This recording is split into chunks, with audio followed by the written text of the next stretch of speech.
Starting. There we go. Okay, we'll give everybody a couple of minutes to get settled in.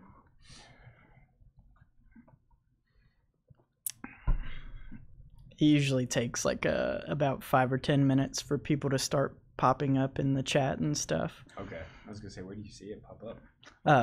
Down here, it says watching now, and then up in the top right hand corner you can see watching as well. Nice. But I completely forgot this week to post like a video like reminding everybody about the live stream. Completely forgot. I spaced out. I've had a busy week. Same. Man. You had one job. Yeah. Florian Rhoda, what's up, dude? How's it going, man? So yeah, the chat is over here. Over here we can see like who's watching and stuff. Nice. Yep. Ryan Hubbard, how's it going, man? How's it going? Welcome. Welcome. We're going to give everybody a couple of minutes to just settle in, get the stream started in a couple of minutes here. Really excited about today's live stream, guys. Make sure to stick around for the end whenever we do that Bitcoin giveaway, guys. But yeah, we're going to get started here in a couple of minutes. Hope all of you are having an awesome day.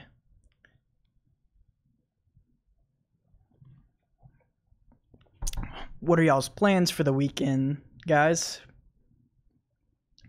Y'all got some good plans for the weekend? Okay, we're starting to get a couple of people in here.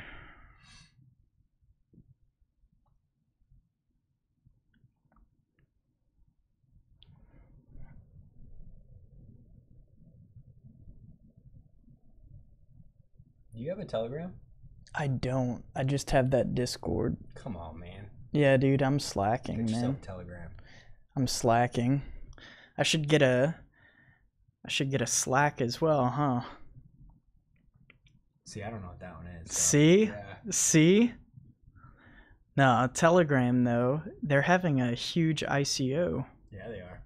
Having a huge 1.2 billion? Yeah, it's going to be a crazy ICO. I think the only ICO that will ever beat that is EOS. EOS has had by far the largest ICO I've ever seen.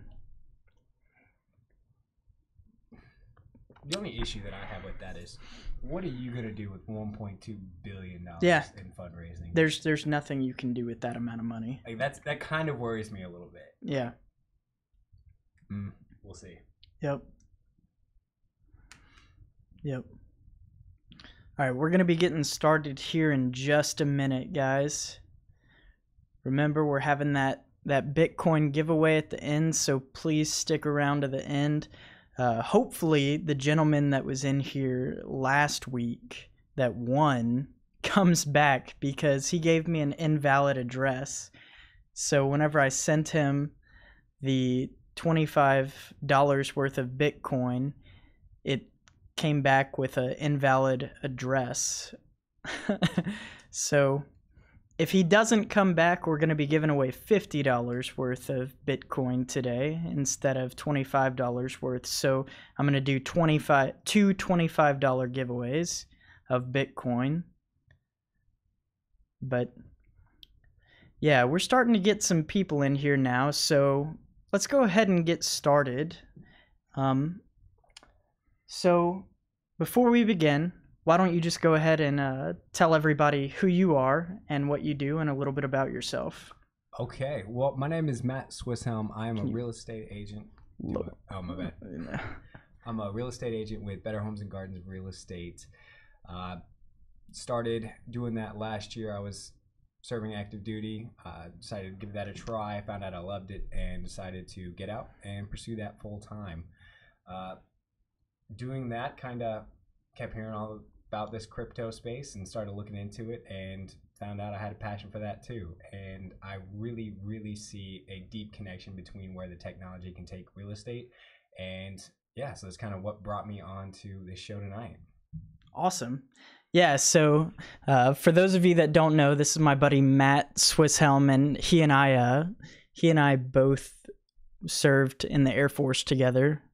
We worked very closely together. Our two squadrons were kind of like sister squadrons, so we I guess have a history with that, but we also have a passion for technology now. And I pursued a real estate career for a little while as well, so I kind of have a passion for that. Even though I didn't become a real estate agent, as you all know, I decided to do this full time. So yeah, we've got a lot of stuff to talk about tonight, and I'm really excited about it. Hope you guys are having an awesome evening. All right, so let's just jump right into it, man. The first question I have is, what do you think is the best use case for smart contracts, just in general? Man, that's going to be a really, really broad one. So when you start thinking about smart contracts and the ability to automate and systematize everything, in real estate, it really is almost boundless. You're talking residential, you're talking commercial, think from apartment leasing to just the real estate transaction itself, buy side or sell side.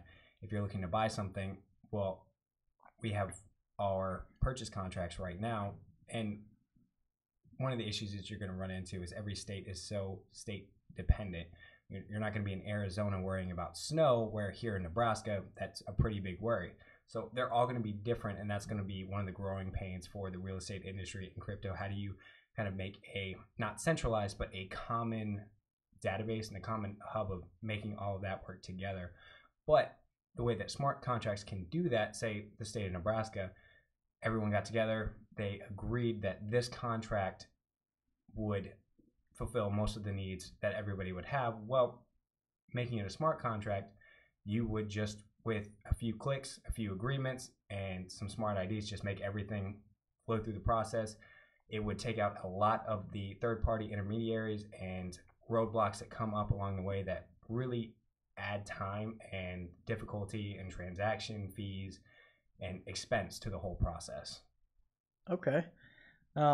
You mentioned a couple of things that I actually want to talk about in detail a little bit later on, so we'll hold off on some of those questions for now, but let's just get a little bit more in depth with real estate itself. So how do you think the real estate industry itself, you kind of talked a little bit about this just now, how do you think that it can utilize blockchain technology the most? Like, where do you see it being integrated the most in the real estate industry?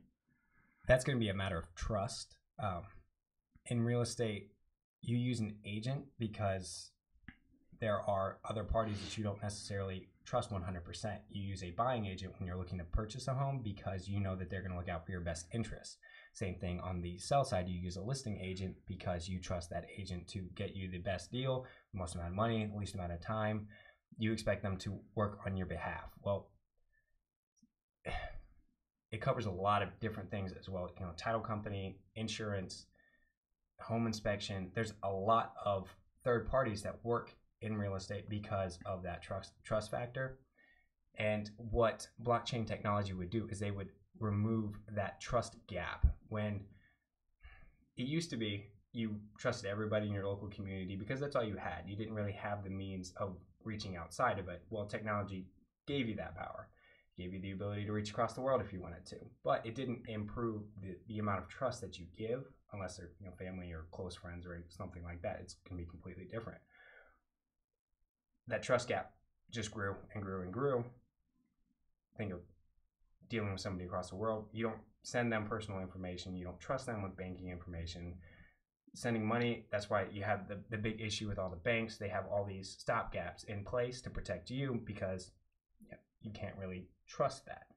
Well, blockchain, because of the open source, because of the ability to fact check and look at all the information and know that it's verified and that it's as true as it can possibly be, it's going to help with that whole trust factor. So that's really going to be the biggest benefit to real estate. When you go to buy a home, you see that it's on the blockchain. You can see everyone that's bought it, everyone that's sold, what they bought it for, what they sold for, any issues that came up on the home. Say the roof got fixed. Well, now it's kind of a best guess. You might have documentation stating that the roof was fixed, but if it got implemented on the blockchain, you would know for certain when. And it would always be there 100%. forever. So speaking about that, would you think that like title insurance would go to the wayside with blockchain technology, because anything that was ever affected on that title would be on the blockchain? Ideally, yes. Realistically, not for a long time. Okay. They're gonna, real estate moves slow on its own. When you start taking money from somebody, it's gonna go even slower. Eventually it might go away if everyone trusts everything that was on the blockchain, knowing that it was 100% true. Then you wouldn't really need the title insurance. Title insurance is there so that if the home gets sold and 2 or 3 years later somebody comes out of the woodwork saying, actually, I own this home, I have the documents to prove it, right, and it wasn't found in the initial title search, that title insurance is what pays to pay the remediation fees, pay the lawyers and the legal fees that come along with it. If there was no chance of that happening, then you wouldn't really need the title insurance. Right. So, yeah. Okay. Good deal.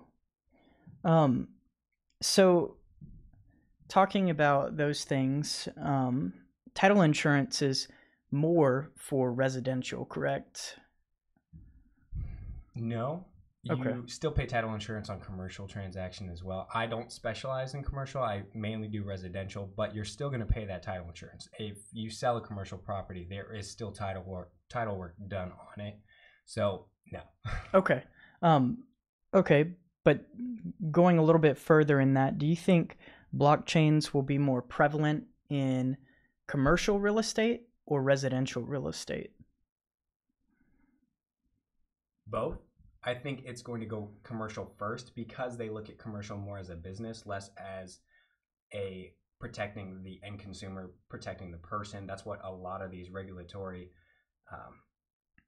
and legal implementations that have been created are to protect buyers and sellers. I completely agree. So a lot of those hurdles, you don't have the same ones in commercial, but you do have more of the financial regulations. So being accredited investors to buy into multifamily apartment buildings, things like that.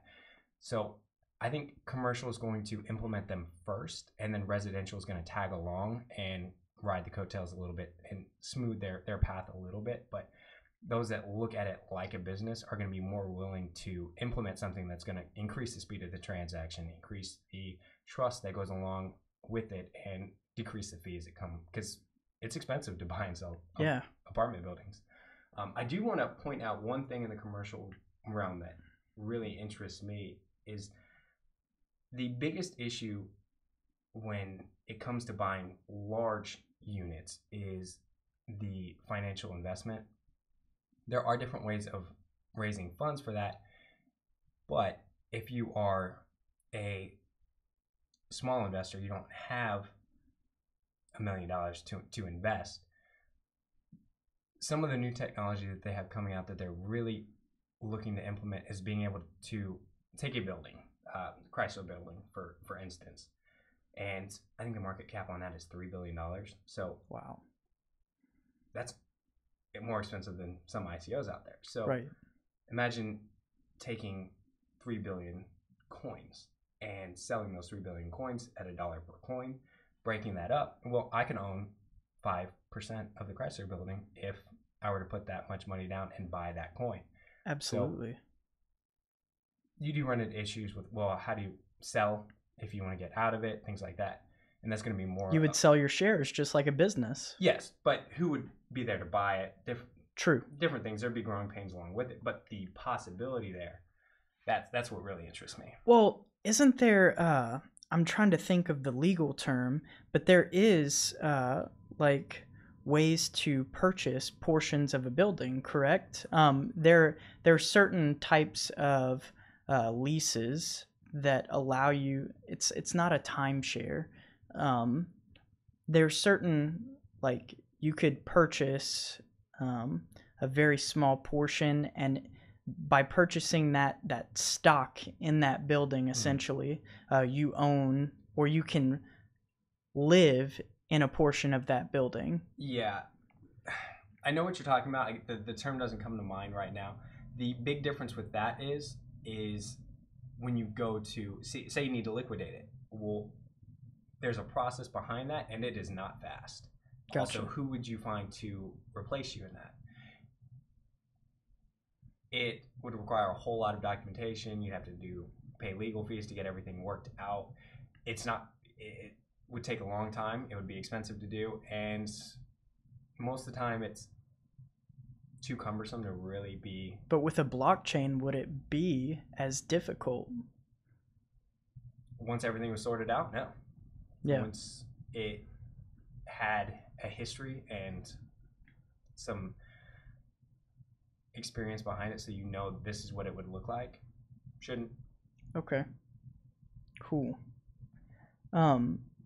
So what type of fees would a blockchain industry, or a blockchain in the real estate industry, what kind of fees would it cut out for both the purchaser, the borrower, and the lender? Is there any way we can bring up that cost sheet I sent over to you? Sure. That way I can talk to it versus trying to bring it up on my own. So what he's pulling up now, I got a cost sheet for, it happens to be a VA loan. I took off all the identifying information on who gave it to me just to protect them a little bit. But this is the document that you would expect to use when you're going to buy a home. This is what we call a cost sheet, and it breaks down all of the itemized transaction costs that come along with it. Well, the main ones that we're going to focus on are going to be these down at the bottom left. So when you're actually looking at it, most of those fees are going to be removed because they're done by third parties. And then even those fees that can't be completely removed are going to be reduced significantly because you're not going to have the manpower that goes into it, getting everything set up, especially when you start doing it through smart contracts where everything is automated and you press one button and you have it timed out. So the appraiser gets called as soon as the inspection addendum gets signed, and you have one leading to the next, to the next, to the next, which reduces the amount of man hours that you have to spend getting everything set up and in order. So I'm actually going to reach over and start playing with the mouse. Sure, man. Just so you see what I'm talking about. 1 second. So. They can't see that. They can't see that? Yeah, they can see that, though. Okay, perfect. Sorry, guys. Growing pains. So when you look at the appraisal, $475, that is paying the appraiser to go out and actually take a look at the home. Well, just because of the fact that it would be systematized and automated on when he gets sent out, you could expect that to go down. Underwriting fees. Think of when you get a loan. Well, right now they use systems that fact check the financial statements that you send in. A lot of that is done by the computer, not necessarily done by an underwriter, at least not in the beginning. So when you go to get your pre-approval letter or a pre-qualification letter, it's run by the system, not a person. So when it kicks back and it comes in lower than you expected, or it comes back and it's not, you don't get approved, you can't really get mad at a person because it's not necessarily them doing it. It's unfortunate. One thing that you can do, though, to fix that is you can get in touch with a local mortgage company, someone that's smaller, not a national, not a U.S. bank. They can actually work the numbers a little bit differently. There's different ways that you can go about it, that you can get pre-approved for more or pre-approved at all, but that's a conversation for a different time. But so some of these settlement fees, that'll be gone. Closing protection letter, that'll be gone. Owner's title insurance, lender's title insurance, those will both be gone. Courier messenger fees, that's literally paying somebody to go to the courthouse and drop off your packet. That'll be gone. Deed preparation, that'll be automated, that'll be gone. Recording services, same thing. Recording fees, state tax stamp. That's not going to go away. You'll still have to pay that one. Right. But a lot of those will just disappear because they're either automated, they're systematized, or it'll be digital, so you don't have to pay for somebody to run down and drop off your paperwork at the courthouse. But that's just an example. So buying or selling a house that would disappear. Yeah, this is a $165,000 house. You said the underwriting fees, will those stay the same? The underwriting fee may change. That one's going to be different company to company. That one's different than another company here. Appraisal will definitely stay. Yeah. Closing protection letter? That'll disappear. Okay.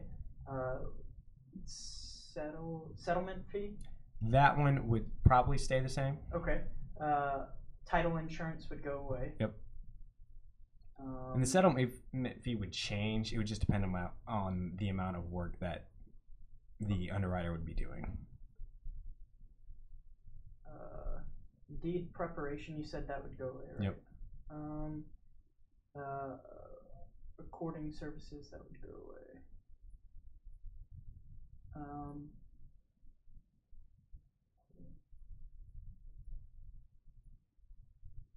So yeah, let's see.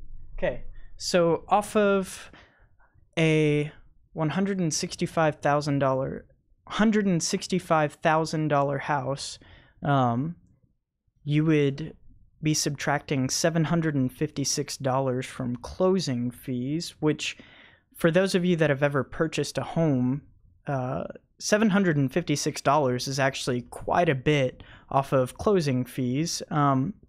Closing costs usually, I mean, you would know this better than I do, but whenever I purchased my home for $220,000, I know that I paid about $4,000 for closing costs, which is about average for that price of a home. But obviously, it depends on the cost of the home itself. Yeah, so it's going to be a percentage of whatever your loan is for. It's also going to depend on the type of loan. You're going to be able to. You're going to get charged more for a VA loan just on the origination fee. They each are going to have their own different thing. And then when you're requesting, when you go to purchase a home, you can request closing costs to be paid by the other party. So if you're the buyer, you can request that the seller pay them. That's going to be the amount that you can request is going to be dependent on the loan type that you get as well. So, I mean, saving $756, if you're going to request that the seller pay them for you, that's a big chunk of change that they are not going to have to come out of pocket for. And then if you're going to pay it yourself, that's $756 you won't have to pay. Right. Yeah, absolutely. If you're going to get the seller to take care of the closing costs, that's still a really nice thing to offer them. Like, hey, let's use a blockchain to take care of this, and then you won't have to pay as much out of pocket. But yeah, we still want you to pay for the closing costs for us. Yeah, it's one of the great things about real estate is most of the things in it are negotiable. So absolutely. If you can ask them, say, hey, we'll drop it $756 if you go through a blockchain, then yeah, you can do it. It's just getting the other person to agree. Exactly. So one of the things that I wanted to talk about, I wanted to talk about like smart contracts and how legally binding are they, and what would make it legally binding, the government or the people that decide to use them? You keep hitting me with all these questions that end in yes, because both. When the populace at large is going to agree to something, and this is just general social dynamics with the populace at large, when they agree that an Ethereum-based contract is 100% legally binding, well, then the government's going to follow suit. Right. And of course, that's a blanket statement. There is nothing backing that statement up. Right. But it makes logical sense. If you and I go into an agreement and we agree that that's binding, and everyone involved agrees that that's binding, well, then that would be binding. So when actual government guidance comes out that says this is a legally binding contract and you can defend it in court, I haven't seen that yet, And when it does happen, then we'll have something to a leg to stand on. But between now and then, it's just speculation. Well, I mean, you might be lucky to live in the state of Nebraska. I don't know if you saw, but there was a lawmaker that just came out a couple of days ago proposing a law that all cryptocurrencies will become non-taxable in the state of Nebraska. And if that's true, that would kind of pave the way for more things like this, like smart contracts, to be implemented in the real estate industry in Nebraska. I did see that. I know that there was 3 laws that she tried to get passed regarding cryptocurrencies and technology, and I'm super excited about that. Very, very proud of her. There's so many things that would have to happen to actually make that work. And I know we were talking before we actually started the show. I don't realistically see real estate changes happening in the next 10 years. Mass adoption is not there yet, so it's going to take a little while. When it happens, it's going to be awesome. It's going to make my job a whole lot easier. Right. And I actually don't see my job staying the same. We're going to adjust along with it, just like we always have. We used to carry. How so? Well, real estate agents used to carry around a big book of listings, and you'd flip through the book, and that was it. We'd show you the houses that we thought would fit what you were looking for, but we had all the power and the control. Technology came out. MLS. Well, the MLS was our big book. Oh, okay. Essentially. Then when the internet came out and you could post everything online, that's when the web-based MLS came out. Gotcha. Which was still a closed network. It was an aggregate, so it took all of the listing information. And what it is an annual subscription. You pay annually to send data and receive data from the MLS. Recently, that's changed in the last 10 or so years with agreements with Zillow and Trulia and Realtor.com, where they send that information all to them. So most people don't realize this, but you have all the same information we do online. The only difference is we see the other listing agents' information. There's some sensitive information for other parties involved that we get to see that you don't, and then we get to see how to set up a showing. That's the only difference. Well, you guys also, like, MLS is the very first thing that a house gets posted to as well. So I know, like, whenever I sold my last home, it wasn't on Zillow for like 2 or 3 days. That doesn't really have anything to do with data availability. It's just updating of Zillow's a national company. They take longer to get all the data and to actually update their system.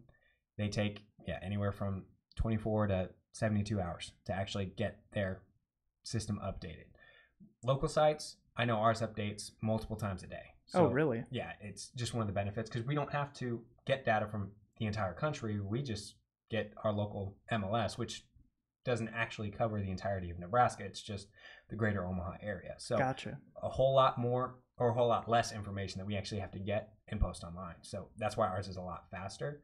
But we all pay to get the data sent to them and sent out. So it's mutual agreements between real estate companies that CBS Homes doesn't hold any of their data back, and we don't hold any of ours at Better Homes and Gardens. It's equally distributed across everybody.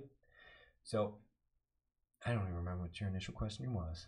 So this is just me spitballing here, but like, wouldn't it be really interesting to see, like, for your company in this specific area, if every single house in this county was listed on a blockchain and all of the history for each of those houses was listed on that same blockchain, and then as soon as somebody was ready to sell that home, it would basically change the dynamic of how it's set up in that blockchain so that it's listed as available, whereas everything else is kind of disabled. You know, it's not listed, but it still has all of that information there for that house. So that's actually directly relatable to our current MLS. I can see every home that's been listed and sold.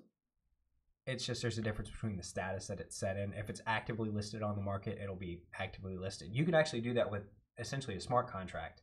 As soon as a purchase or sale agreement is signed, it could then trigger a smart contract to run and change that status. If it's currently active and it goes under contract to be sold, it would trigger and then change status to pending, or if it was off market at the time and you signed a listing agreement, it would automatically get triggered and sent to active status as a new listing.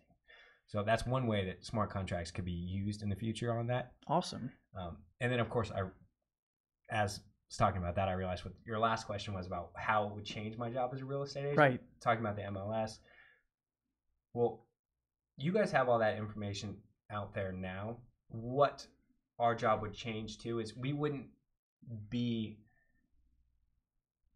fulfilling our same role of mediating on your behalf, because you wouldn't need us for that.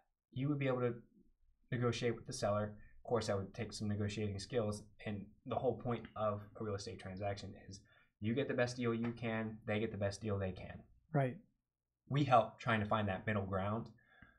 Will still probably be used as that, but more of do X, Y, and Z to close the house. We're going to be almost hand holding you through the process just to make sure that all your T's are crossed and your I's are dotted. So, because you're the professionals, you know, most people have no idea the steps that they have to go through to sell a home. And you guys do it every day. So, you know, all of the paperwork that needs to be filed, you know, all of the, title, insurance, you know, that entire process, you know, all of the inspections that have to be done. You're still going to need someone to guide you through that process, like you were saying, from first looking at houses, finding out what lender to talk to, finding out what you're qualified for, finding the neighborhood that you want to be in, to actually seeing the houses, to going under contract, choosing the right home inspection company to go out and take a look at it, having someone there to look at that inspection summary and tell you this is actually what's important. These are little things. They're doing their job by finding everything that they can. This is what's important. And that's a negotiated point. Actually, another thing that you would have to sort out with the seller, and that's why real estate agents still have a job, because we help with that whole process. Well, I don't think I would ever want to meet a buyer or seller on the other side of the aisle. I think real estate agents will always serve that purpose.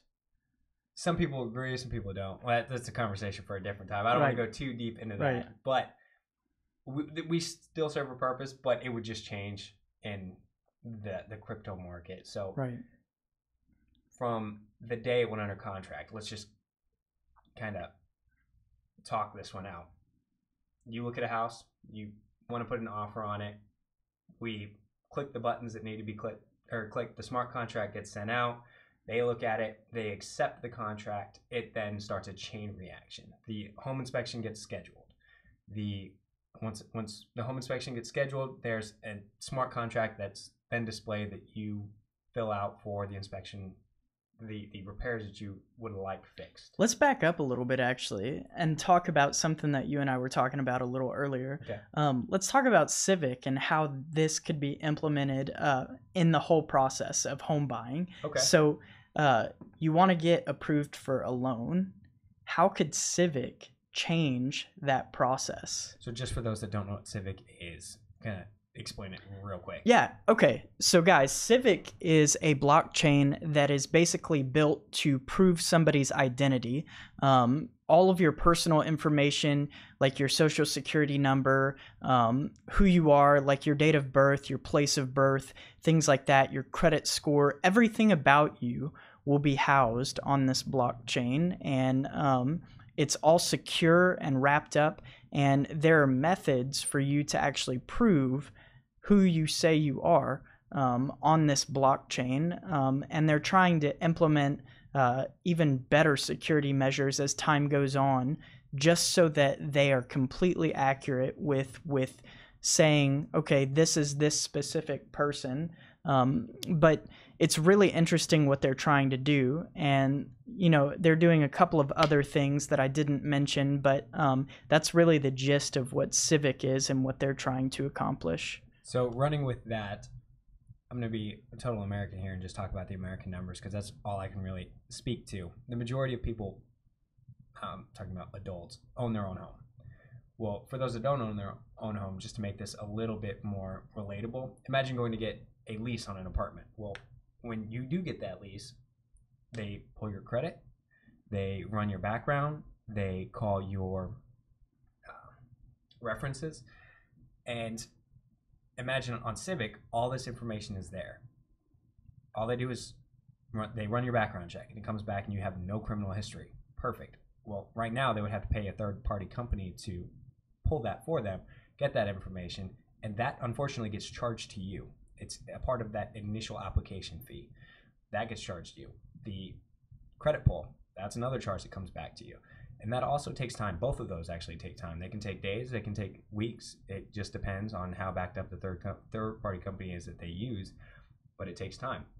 Another one is your references. Well, if they're already in there and it's as true as it can possibly be, they don't have to run down and try to call all these old, bad, fake numbers. If it's a person that they know, sorry, phone call. You're good. If in your Civic account, it's an account that's linked, they click on it. Well, if say that person's number changed, well, their number has probably been updated because their Civic account was updated. So if it's linked in that way, I don't know exactly how that would work, but it makes sense. So that's all updated. They can get that instantaneously. It would just be one quick pull straight to them, and you would find out in an hour whether or not you are going to be able to get that lease on that apartment or not. So you don't have to wait a week hoping and wondering if you're actually going to qualify for it. You'll find out instantaneously.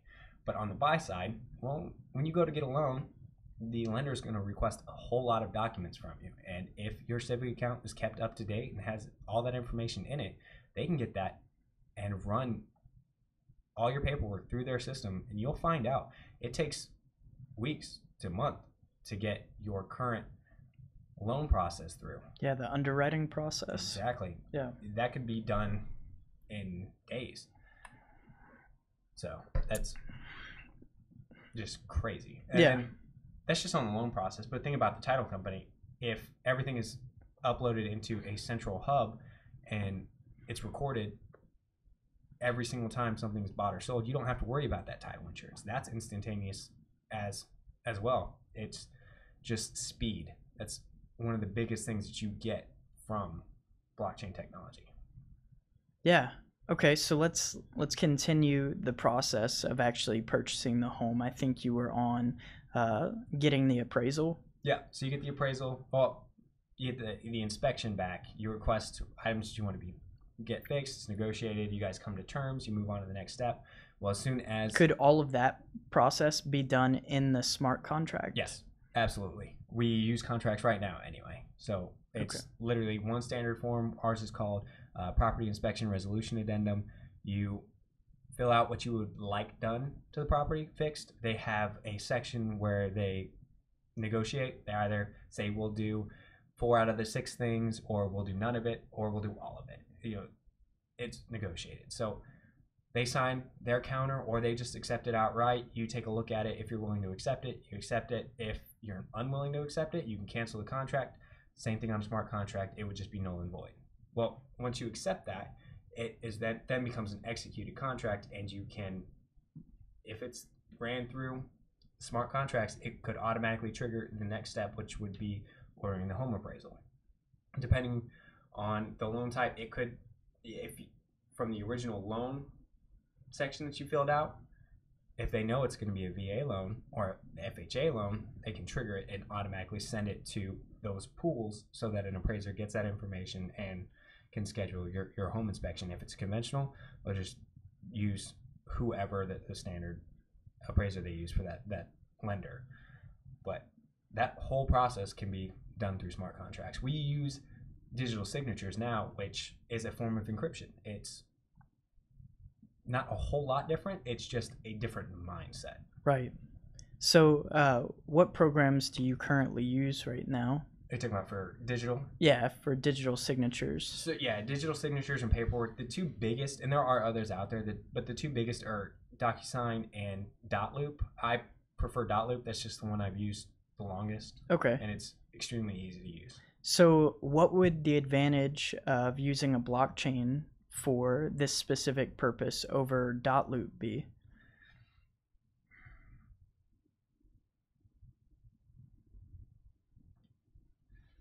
Right now, it wouldn't be any easier. It actually would probably be more difficult. That's because nobody's using it. if it became the norm, it would be extremely easy.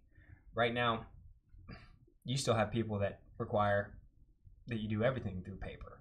There are certain government documents that have a wet signature, which is just an in-person pen signature. So if you could get everything streamlined where it was all digital and you could use that civic profile or a smart ID or some form of digital identification to verify and sign, then it would be extremely easy. You could do it from anywhere in the world. I think I can think of one reason that a blockchain would be smarter than using something like Dotloop. So for Dotloop, it's all very centralized and hosted on a web server, right?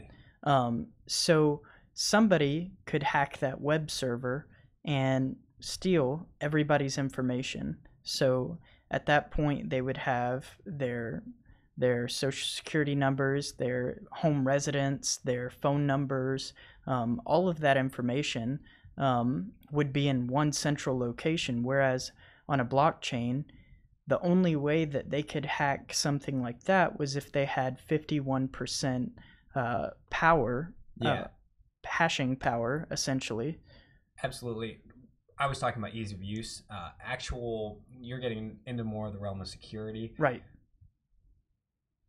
Two completely different topics. True. They're two different platforms. When one is, like you said, a centralized database stored on a web server, that's one thing. It's the best that we've had so far. By that I mean mainstream wise. Right. And that's what everybody associates with as being the most approved form of security. When you start talking about like getting on an Ethereum platform and building a second layer on top of it where you run everything based on your second layer coin, which would need 51% to run, completely different scenarios. So okay, fair enough. Let's see, I think I had time for one more question. We're starting to get towards the end here. Oh boy. Okay, so let's go ahead and talk about some of the projects that you took a look at, like as far as blockchain projects in the real estate industry. You and I spoke about it was Ubiquity, which is basically for commercial purposes, but you looked at a few, I looked at a few. Which ones really appealed to you, and which ones do you think might need some more work? Oh man, I hate that you brought up Ubiquity first, because that's the one I'm probably most interested in. Okay. That's the one in my research gave me the best feeling on. Looking at some of the other ones, and I don't particularly want to bash on any of them, but the issue that I ran into looking at them is they were all concepts and ideas. And when I look at those versus what I deal with on a daily basis, I don't see it happening. When you throw up a roadmap where you're going to accomplish XYZ by 2019, and I know that they haven't gotten off paper form, and we've had the internet for how long? Yeah. I don't see that happening. For sure. What I do like about Ubiquity is the fact that they're doing everything like we are already doing, in addition to uploading it onto their blockchain platform. So as time goes on and they load more data, eventually they'll start selling houses that they already have on their blockchain, and then they can test their whole process and system in real life scenario while maintaining current regulations and everything. So as time goes on, they'll be able to build out their whole process in a fashion that works versus just brainstorming. This is how it should work. This is how we would like it to work, versus reality where this is actually how it works. So yeah, the roadmaps for 2019 where I completely on blockchain, I completely agree with you, man. Like we take a look at the very first cryptocurrency, Bitcoin, and that started in 2009, and it still hasn't received mass adoption. Mm-hmm. There are definitely a lot more people talking about it now, but it's definitely still not massively adopted as far as like worldwide adoption. People aren't using it as a currency. Some people are. Yeah, some people are, but like we were talking about earlier, I got an email from a lender. We get weekly updates on what the mortgage rates are. Well, at the bottom of this email, they always have a cool to know or a fun story or something that happened that they thought was interesting, and they wanted to tag on their email newsletter. Well, the one for today was actually about a guy in Malibu who's selling his 9,000 square foot mansion, and he's willing to accept Bitcoin. Well, the fact that that made it onto a local Omaha, Nebraska mortgage company's email letter tells me that it is so weird and outlandish that even they are picking up on it, which it is super cool. It is interesting, but it's so rare that it made it there. So when that stops becoming an oddity and becomes a regular thing, I'll be much more excited about blockchain and real estate. Absolutely. When everybody on your block bought their home and sold their home using blockchain, I don't want to say Bitcoin, but blockchain in some way, shape, or form, that will be when, mass adoption happens. Yeah. So let's go back to this. Sorry, yeah, we left that calculator sitting there the whole time. Yeah, sorry about that, guys. Y'all should have said something. Y'all should have been like, hey, get this stupid calculator off of our screen. But yeah, so I completely agree, man. I definitely don't think that real estate is going to be transacted on the blockchain by next year. I think we have a little ways to go as well. But realistically speaking, I think that it could definitely occur before your 10-year timeline. I think that as more people get into the cryptocurrency scene, which 2017 was a crazy year. Mm-hmm. We went from a $20 billion market cap to, over $800 billion. Well, we lost a little bit this week. But yes, we definitely did. For all of you traders out there, it's been a rough week for you guys, I'm sure. In fact, you've been trading a little bit, haven't you? A little bit. Yeah. That's been a whole lot of fun. Yeah, that's awesome. All right, well, let's open it up to questions in the audience. We got a little bit of time here. We got about 10 minutes before I do that Bitcoin giveaway. So let's open it up to some questions from the viewers. Let's see if anybody has any questions. We got about 16 people watching right now. So. Hi, you 16. What's that? I just said hi. Yeah. Oh man, cool. Quinn talking about real estate syndication. So that is more for apartment buildings or large portfolio investing.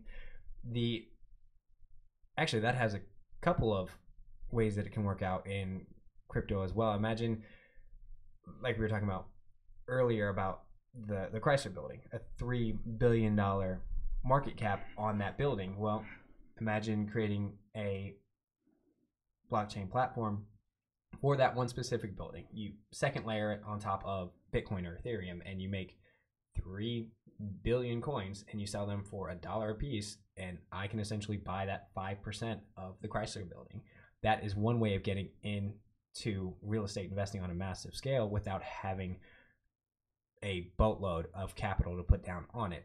You can also liquidate it if there's buyers looking for it. That's a different hurdle on finding what the actual market for that would be, but it's there. It's an option if you could work it out and figure out the SEC regulations and how to make it function.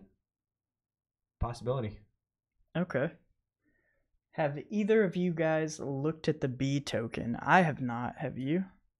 Are you talking about like the Airbnb? I have no idea. So Austin, is that what you're referring to, man? Where's this question? He said, have either of you guys looked at the B token? I have looked at the B token. I would actually consider buying into their public offering, except for they're not doing it here in the States, unfortunately. But it is definitely something I'm looking into. B token is essentially the crypto version of Airbnb. They're working on it. They don't have a functional platform yet. Gotcha. But they're starting off in San Francisco, and how are they starting in San Francisco and they're not selling their ICO here in the US? The whole SEC and See, everything. That turns me off so bad, guys. That is like one of the biggest indicators for me. You know, I definitely invested in Tezos and EOS this past year just because I really believe in those projects.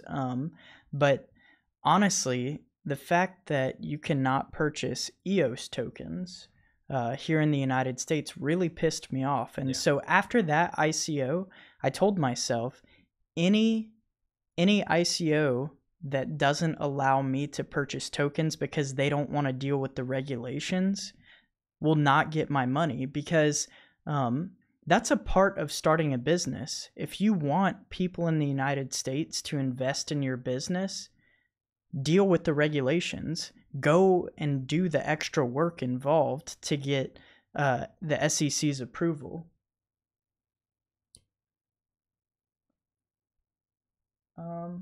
None of those are talking about real estate and crypto investing. Awesome. What causes this annual FUD in the crypto market? That's social. That's social engineering. Yeah. Yeah, that's everybody freaking out and buying when they should sell and selling when they should buy. That's been in every market ever, not just crypto.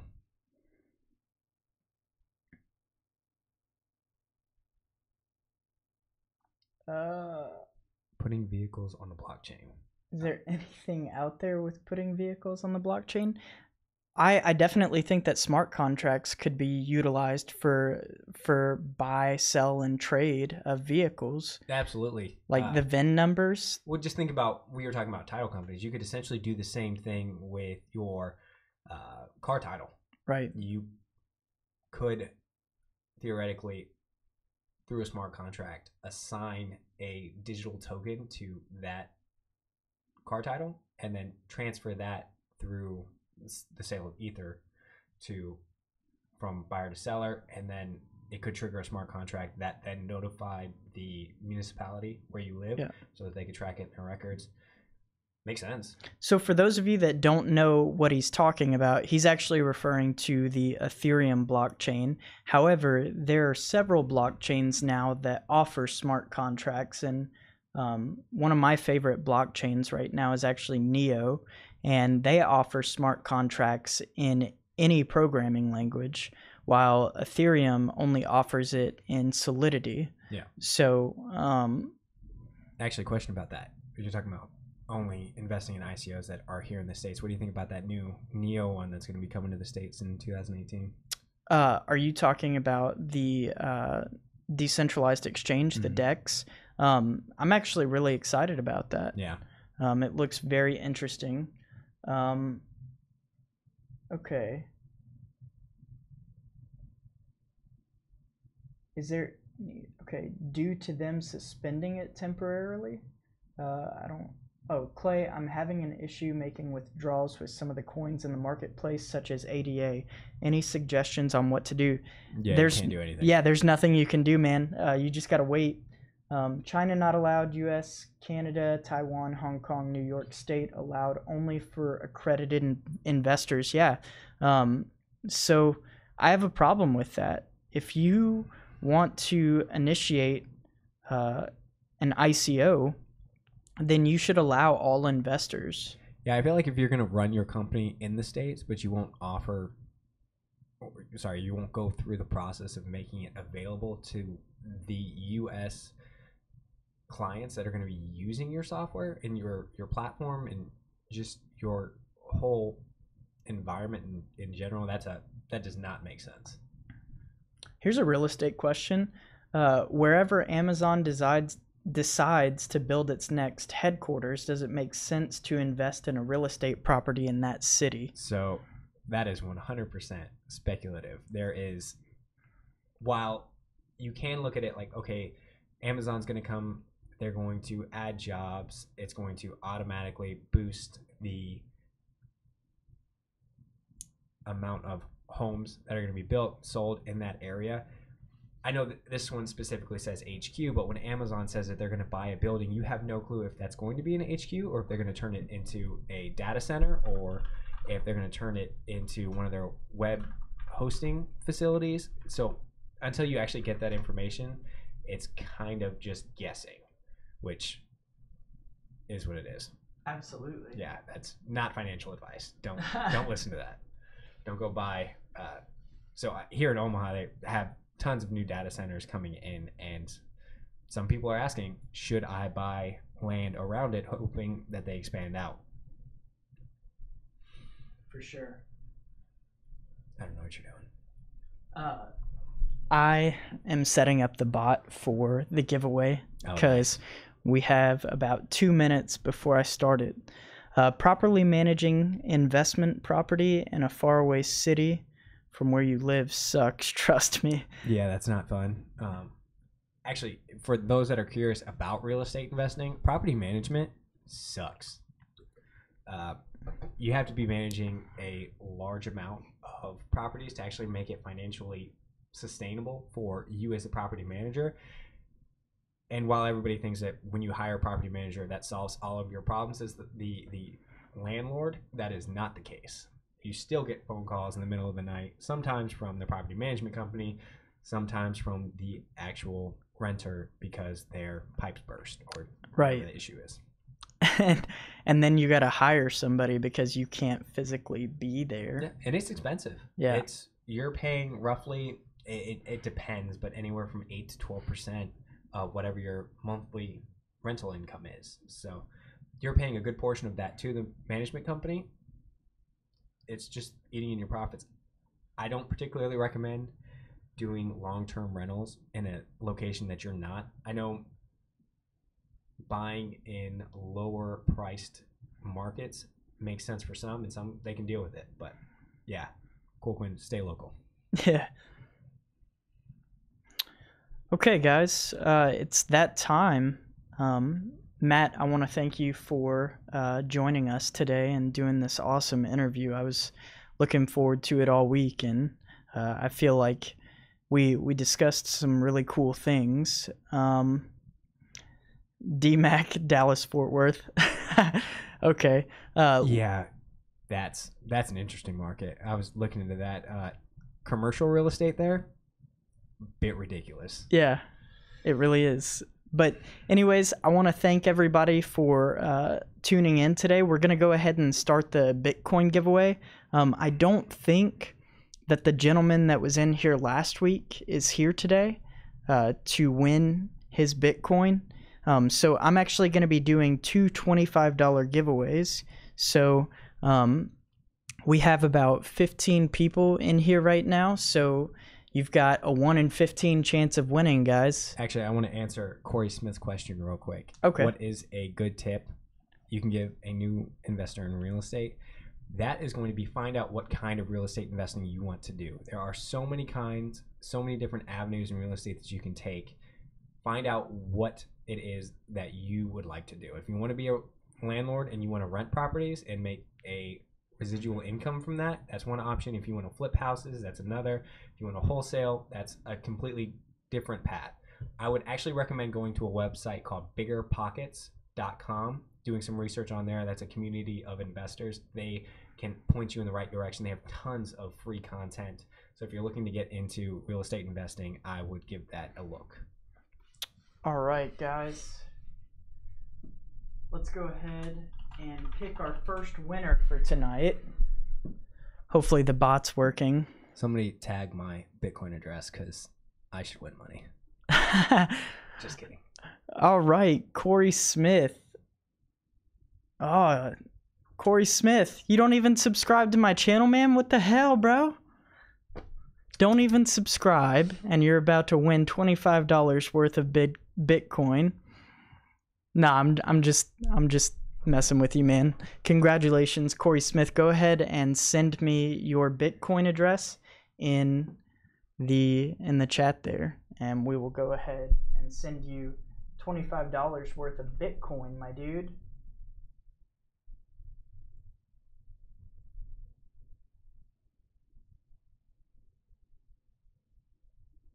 Look at that. 14-2. I think I had a sitting position on that, closing out at that. Really? Yeah. I think I got it like 13-2.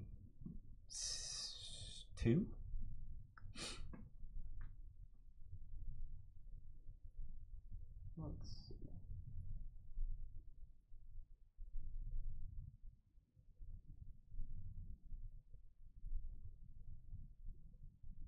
Okay.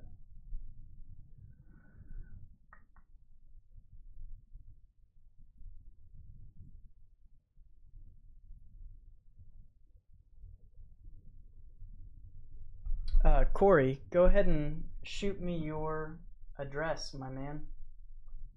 And then we're gonna do one more giveaway, guys. $25. Dude, I keep shocking my mouth on this thing.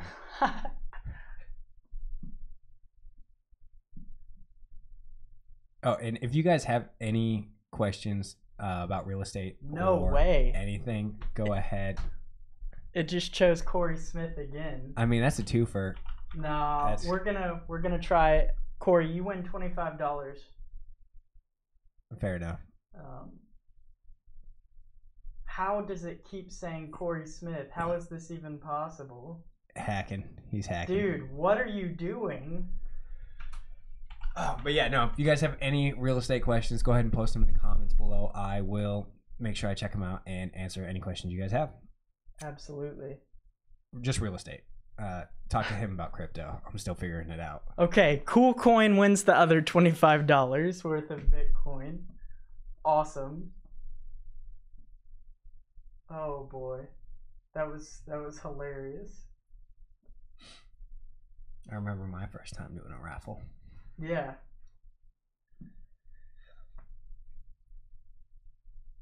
Okay. Okay, cool. Go ahead and shoot me your Bitcoin address in the comment section. That's going to be it for tonight, guys. The two of you that won tonight, make sure to post your Bitcoin addresses in the chat so that I can send you guys $25 worth of Bitcoin. And please, please, please make sure it's a valid address. That's going to be it for tonight, guys. Matt, again, thank you so much for joining us this evening. I'll see you all next week. Thanks, guys.